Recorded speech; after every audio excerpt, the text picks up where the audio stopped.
Hey, it's Nathan with OptionsForAll.com. In this video, I'm going over my weekly options trading results for the week ending 27 March 2026. We'll go into the positions that I closed out this week, the positions I opened. We'll take a look at my current open positions and make some plans for the weeks ahead. And then finally, I'll have AI take a look at my portfolio and we'll see what it thinks that I should do in the weeks ahead. All right, so we'll be using the Options for All options tracking dashboard. You can find it in the link down below if you're interested in checking it out. Also, I do have my trades or my portfolio public. I have a link down below for that. You could go in here, so if I go quickly over something and you want to come back in and take a look, you can see my portfolio, you can see my open positions, my closed positions, transactions, and several analysis as well. And you can click into the positions just like I'm going to do in this video. So if you're interested, link in the description down below and you can check out my portfolio. Also, this is a real trading account, even though I'm looking at it in the Options for All option tracking dashboard. This is my Robinhood account right here. You can see my open positions and so on. So these are real trades, it's not paper trades or anything like that. All right, so let's go ahead and get into it. Let me go and switch to the last 7 days and take a look at how this past week wound up.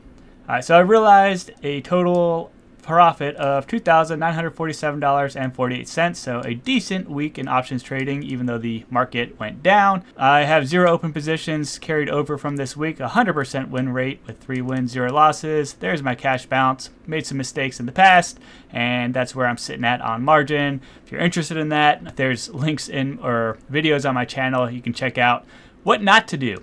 So anyway, there's my profit and loss right there. Everything closed out on Friday. And then my benchmark comparison. So this week, my portfolio went up 62.16%. And that's just because my capital deployed was $4,741.48. And I realized nearly $3,000. So that's why it's showing, 62.16% return on my capital. Compared to the S&P, that had a bad week, down 3.25%, Bitcoin down nearly 2%, and gold had a better week this week, going up 2.64%. But I beat all of those this week. Not every week though. All right, so these are the positions that I closed this week. We'll go over them first, and they also cover the positions I opened as well. All right, so the first position was a covered call on IBIT. I received a credit of $319.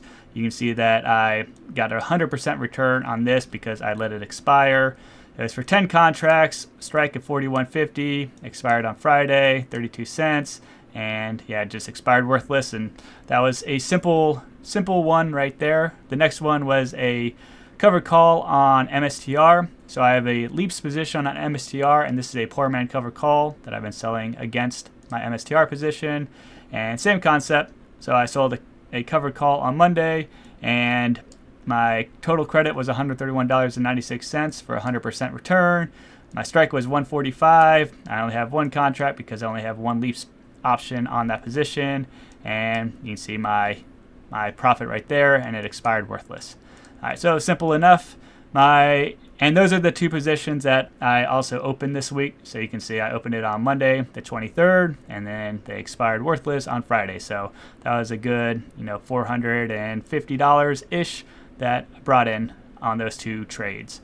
All right, the next one is a SPY covered call position. I'm going to click into this because this one's a little bit more involved and entails some more details. All right, so we can see my total credit for this particular trade was $4,289. I closed it out netting a 58.2% return. I had to pay a debit of $1,794 to close out this trade, and my net P&L was nearly $2,500. So this particular position I've rolled several times, and you can see right here the strike price is $660. Now SPY had been sitting at like $690 or way up there for quite a while, and so this particular position was underwater for quite a while. So now that SPY has dropped back down, this position became profitable, and I decided to go ahead and close it out early, and then I can open up more covered calls on this position into the future, because as you can see, my expiration was June 18th right there, which is about 11 weeks out. So I had 11 more weeks in this position. Strike is 660. Who knows, this Iran conflict or Iran war might end soon. Maybe the market shoots up again. I don't know. I just wanted to close it out because it's been underwater for a long time. You can see I've rolled it several times, so I want to look at my roll chain. My roll chain total profit, so this position profit, I got nearly $2,500 from this particular position, but I needed to cover all the debits that I paid on my rolls as well. So including all the rolls, my total credit on this particular trade was $954. But it's been over several months, this particular position. So I want to go through that process real quick with you. So I opened this position initially back in August 15th, 2025, strike price is 620, and then the market started jumping up, going up, and I wound up rolling out and up that position, realized a loss of $756. You can see I rolled it out to September 12th and rolled it up about $4 into September, and then the market kept going up.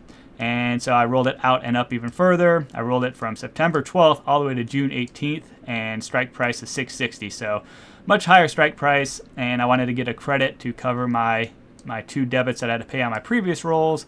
And so that's where I was until this Friday, when I decided to close it out early and just get out of this position. All right, so why did I close this position early instead of waiting to see if the position or SPY stayed under 660 come June, or maybe let it ride a little bit longer? Because right now SPY's sitting, I think, at like 630 something. So I have some wiggle room there. But I did some math. So I had $1,794 that I could still squeeze out of this position if it expired worthless on June 18th. So that's like 11 weeks. So I did some math, and I'll do it again real quick. So I did 1,794 divided by 11 weeks. So, oops, not 11, minus 11, 1,794 divided by 11. All right, so that's about the amount of money that I need to make a week in order to, make this trade more profitable, $163 per week if I let this expire worthless. Hopefully that's making sense. All right, so I came over and I looked at what the options are going for. So, I usually try and do weeklies just because there's so much stuff happening in the markets, and I think there's a lot of stuff can happen in the time. Now next week, or this week coming up, we don't have the markets open on Friday. It's Good Friday, I believe, so the markets are closed that day. So looking at Thursday, for example, and if I'm doing a covered call, so call, and if I'm trying to sell a covered call, usually I look at the 0.2 delta. So we got a 651 strike price, so that's less than my 660 strike price. But you can see my credit right here would be $266.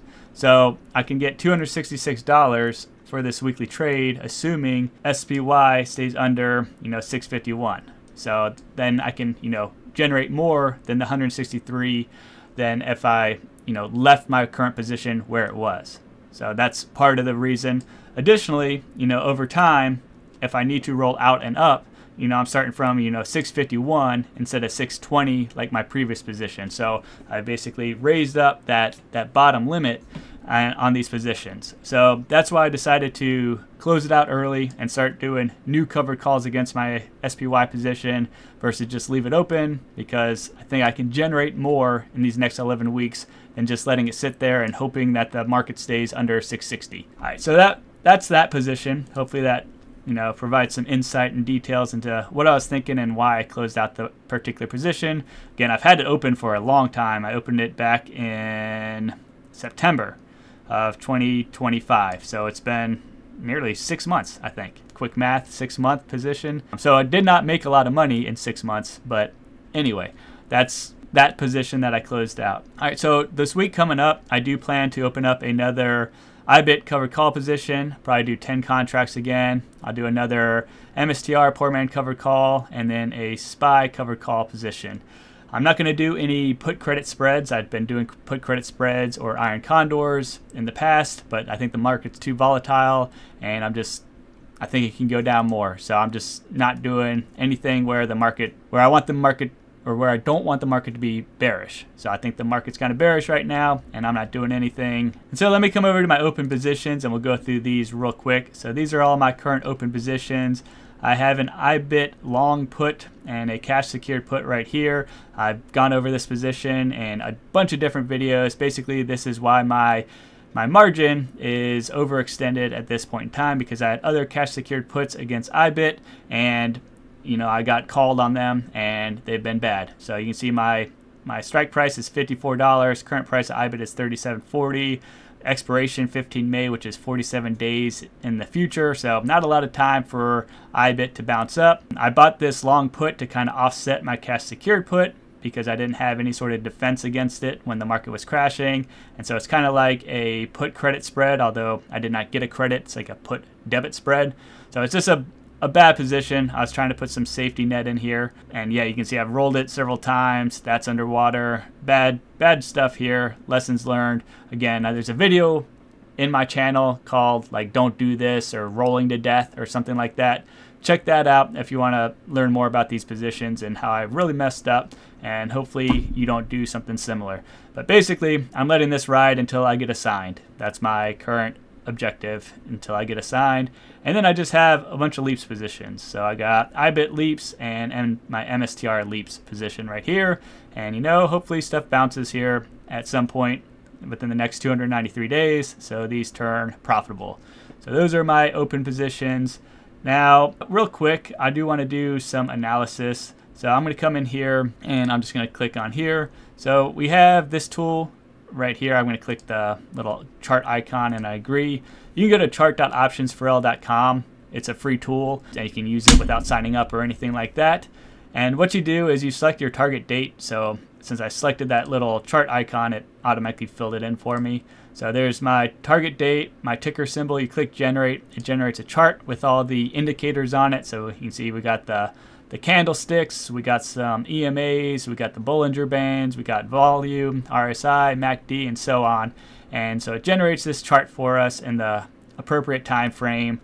And we click Analyze Chart, and it sends the chart over to Claude Sonnet 4.5, and it does a bunch of analysis on that chart and lets us know what it thinks the price of that stock is going to be by your target date. So we'll see what it thinks IBIT's going to do in the next 47 days.